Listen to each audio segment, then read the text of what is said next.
MVP na naman, may tsansa sa SGA na makakuha ng 3 MVP award ngayong season. So nagtapos na ang season ni Anthony Edwards at ng Minnesota Timberwolves. Sa habol pa sa Boracay mga idol ang team ni Ant-Man. Hanggang dulo tinambakan mga idol ang Minnesota Timberwolves sa Game 5. Kahit yung mga bench nila hindi nagpaawat at pinaulanan pa ng 3-pointers ang Timberwolves. Napakalalim ng lineup na to ng OKC Thunder, lahat dumedepensa. Natapos ang Game 5 sa score na 124-94 in favor of OKC Thunder at sila ang unang aabante sa finals mga idol. At historic din ang panalong ito, 4 na beses ngayong playoffs. They win by 30 plus points. Nagtala ng 34 points, 7 rebounds, 8 assists, 2 steals si Shai Gilgeous-Alexander, 22 points for Chet Holmgren, 19 points naman for Jalen Williams. Habang si Alex Caruso mga idol nakapagtala ng 8 points, 3 rebounds, 3 assists,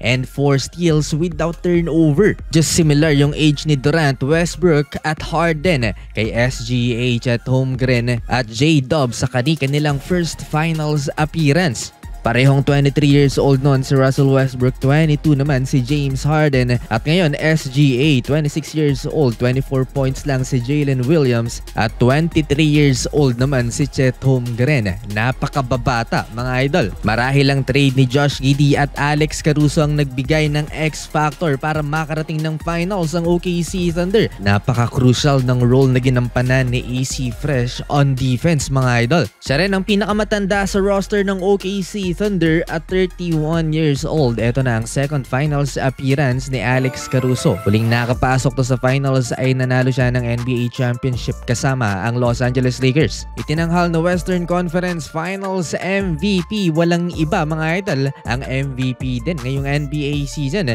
si Shai Gilgeous-Alexander. Shai Gilgeous-Alexander.